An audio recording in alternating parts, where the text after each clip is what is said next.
goofballs. See these goofballs up here? That's how you know they like teams. Yeah, they'll cut to the cam in a second, I'm sure. Yeah, speaking of teams lovers, we've got a few of them right here. Stango, a player I've beaten many times in doubles. Did I give him a crack? No. Little smile. He didn't quite. And Zuppy, and they are playing against aMSa and axe. Hats versus no hats. One of them didn't get the memo there. Oh, look at them shirts. That's crazy. I'm going to let this speak for itself.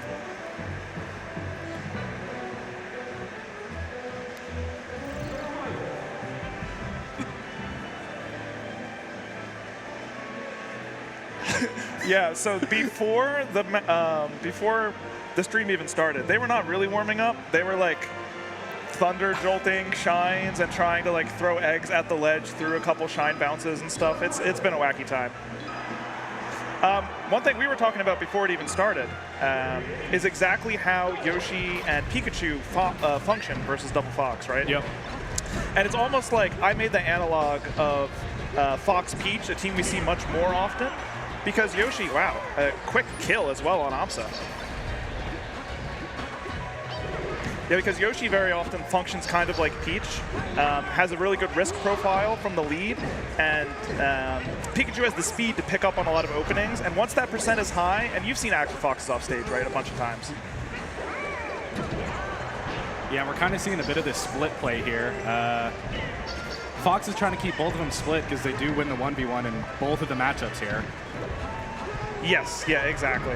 And if you are curious, Stango is the light one. He's using his trademark little dot tag, so you can always tell who he is. Yeah, and axe is really good at using that up B to kind of mess up any type of synergy or potential saves by both Foxes. Yeah. Because if they get caught there, they're just both screwed at that point. And we kind of saw that where Stango just didn't go for Zuppy because he knew that both of them could go down. Nair up smash, Stango able to finish Yoshi at a reasonable percent again. And finishing at reasonable percents is one of the two keys to this matchup for Fox. The other is not dying at unreasonable percents.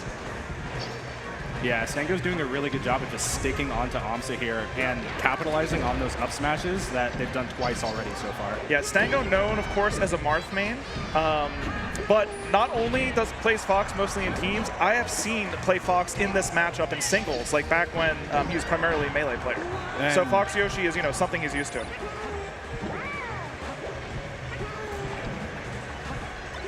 We are seeing aMSa just take advantage of that invincibility right off the Halo, just dropping the Nair. Yeah, and you know, they do a nice job of being fluid, but one Fox, when they're sort of like, you know, it's blue, blue, red, red, yeah, they're pretty good at keeping one more than a dash dance distance behind, close enough to sort of impact the play depending on what happens, but far enough that they don't sort of step on the toes of their partner. And that's a key in doubles, right? Yeah, and they have been pretty good in either position.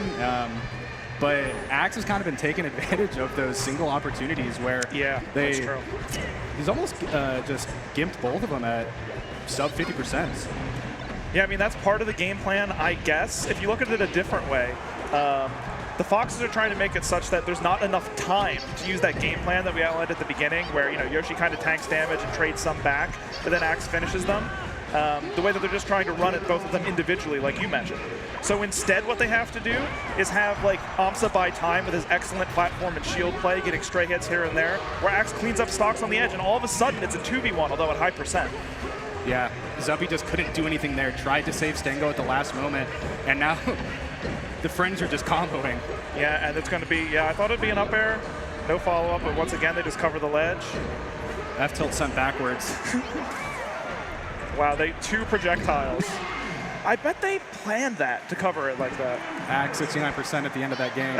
And they're very happy about it. Arizona power up. Yeah, it was almost like too many cooks in the kitchen there at the end when they were throwing too many projectiles, and Axe kind of didn't want to go out because he might have got hit by the aMSa egg at the last second, but it might be calculated, as you were saying. I think it's calculated because they covered like angles right above the other, and then Axe stayed low, ready to cover maybe like an up B through the projectiles or right around them, and and aMSa stayed high on the plat, ready to maybe do like a nair or something. So I think that was actually a lot of option coverage. I assume they labbed that. And, you know, you mentioned before, they're in contention for best team in the world right now. So you're looking at some of the nation's finest and some of the world's finest. Yeah, I mean, if we're going off recency bias, I think they have to be called the best team in the world. Yeah, I think they took the last 2 doubles titles. Yeah, and they just beat, you know, J-Mook and Cody in the head-to-head, which also counts for something, because that's another team that's in contention. Yep. But there is a potential character disadvantage there where we have 2 Fox against an unpeculiar doubles combo here. Yeah, I mean, Yoshi's so heavy, too, that up air doesn't even break out of the grab. That's not an interaction you see all the time. Well, that's what happened at the end of game 1, where they had the grab to get the kill confirm, but it's just not a confirm on Yoshi. Out of any of the rest of the cast, they would have had that character or that stock advantage. Okay, so now they have to make, oh yeah, and the decision is they want to make sure they close the stock versus aMSa, and instead the Fox, who was on axe, isn't really trying to hit him, just playing keep away so he can't get a save. Yeah. And maybe that's a smart play when you have a narrow lead like this, because the way that you lose it is by getting reversed on the edge. Yeah, and I think the only thing they have to watch out for is axe trying to reverse it and get that early edge guard with that up air. The reason I oohed is Stango almost had a crazy reversal on aMSa, something you don't see very often, right? It was almost a shine spike into ledge grab. Just get to the normal get up instead of like a roll or something. Yeah. Axe and aMSa have been reacting really well to how Stango was playing in the first game, where they see the moments where they're both at kill percent and Stango's looking to get in, and they play defensively very well, trying to play with those shields and look to get him out of there. And then as soon as Stango goes in, they just had aMSa like throw an air out and knock him right back out so they can reposition and not be grouped up. And it seems like so far this stock, Zuppy has spent a lot of time putting aerials in places that aMSa in particular and sometimes Axe like to be, but they're not getting hit. They didn't get hit by it a single time. He's putting all these great nairs and backers, and I'm like, yeah, that makes sense, but not a single one of them hit anything. And Stango wasn't able to capitalize on the ground either. Yeah, it's really ballsy by Stango. When he was down 1v2 while Zuppy was you know, spawning on the Halo, he just went straight to center stage and got spacing, which is kind of something you usually don't do. You kind of play runaway for a little bit, so playing really confident. Yeah, and we'll see. Yep, they're able to get the edge. Axe holds off Zuppy, while aMSa finishes the edge guard on Stango. That's something that we've seen on both sides a lot. Not necessarily doing a team's edge guard in the traditional sense, instead keeping the partner from being able to get a save, because everyone on the screen is capable of saving their partner effectively, right? Yeah, and I think that's kind of how, if you're Axe and aMSa, you make this duo so potent, where you take away some of Fox's best abilities in teams, which is saving your opponent from the wackiest of position, and you just deny them just like that. Axe has been off stage for like 10 seconds. Yeah.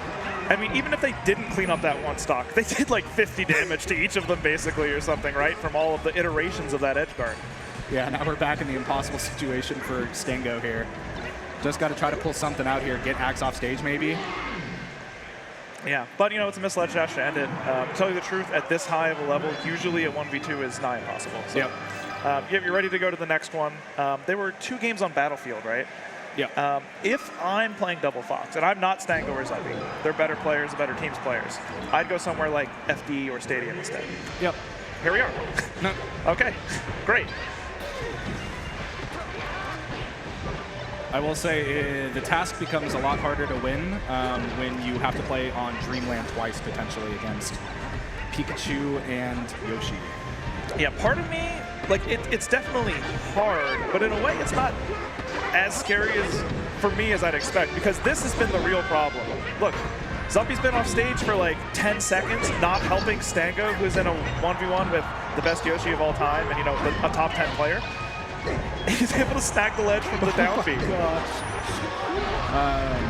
I did see something, even if it didn't work out. Oh, and he doesn't get the air dodge up high enough. They've been gimping aMSa? I guess that could happen. They've been doing it. There's been a few attempts, too, that didn't work out, so maybe that's part of the strategy. Because, notably, Axe does play in a way where that back throw will, you know, put people near the edge of the stage or off the stage. So on a long stage like this, that could mean that you might have an opportunity to, like, 2v1 or 1.5v1 aMSa, even in the middle of neutral. Yeah, and what we've been seeing aMSa do when he thinks he's either going to get smothered or has the ability to delay, he'll do that neutral beat and just pop him in an egg and then run away. Yeah.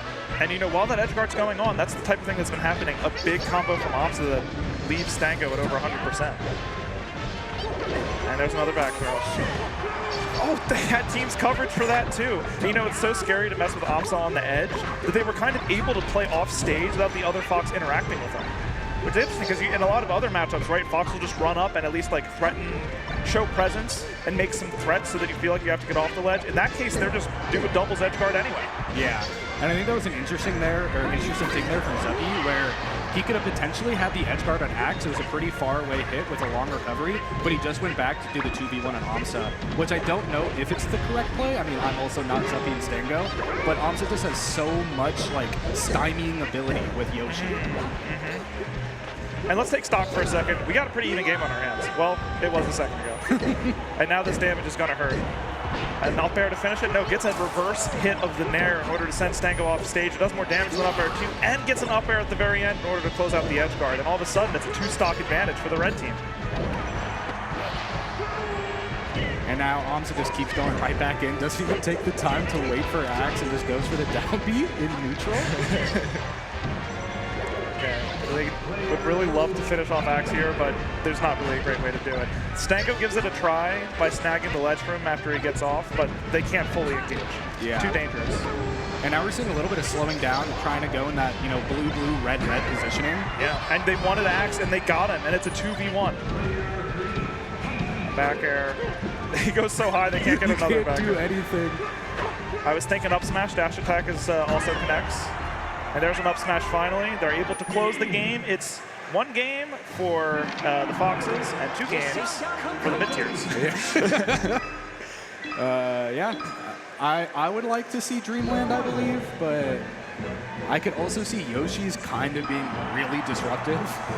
If I'm them, I think Battlefield would be my favorite stage in this particular player and character matchup, but they already went there twice, and I don't think they're going to let him go back, right? They do end up going to Dreamland, like you say. It is just hard to argue with being able to live so long, because aMSa and axe could live here. Yeah, the only other detriment I could see is maybe slowing down the pace of play will help the Foxes a bit, but I mean, they're still going all out right now. It seems like it kind of has, even if it's not slowing down, like, time-wise, in the choices and the amount of actions that you have.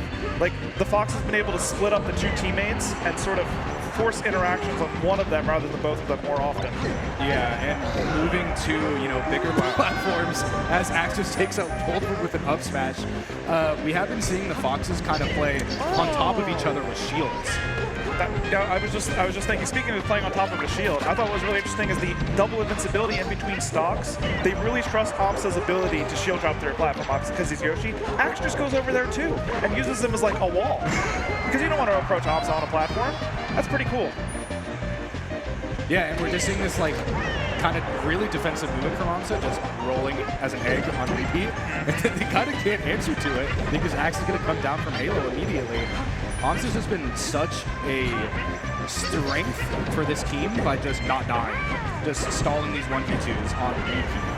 You know, one of the most interesting things about this team is that these are both the types of players who have like innovated so much of their character and so many different things in singles that they come together in doubles and are doing things we haven't seen before.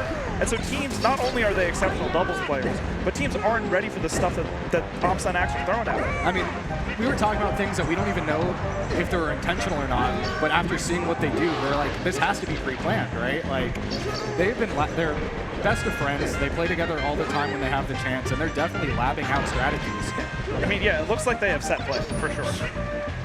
Especially when they had such a goal of trying to beat Cody and J-Mook as a doubles rival for this year. They've definitely taken the time to develop these set plays, and it has been paying off so far. Yeah, and it feels like a tough matchup, right? Like those both characters and players. That's quite a task. Okay, Zuppy and Stango are down 2 stocks overall, but that up air is going to help tie things up. Yeah, and it's just aMSa in that egg during this 1v2. They haven't been able to find an answer to it. Yeah, I mean, you take notes. They both back air on either side of aMSa, so he can't leave the egg, but he's happy to stay in it. And when he's grounded, he just rolls. This might be one of those things where like they're happy to get 1 hit on aMSa and then sort of 2v1 axe and get a lot of damage off. Yeah. But it just hasn't fully panned out.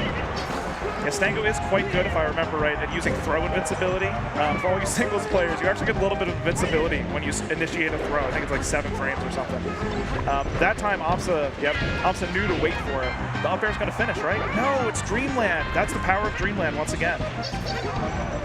Yeah, we have a close game. That 131% on Stango is looking dangerous, but stock-wise, we are close.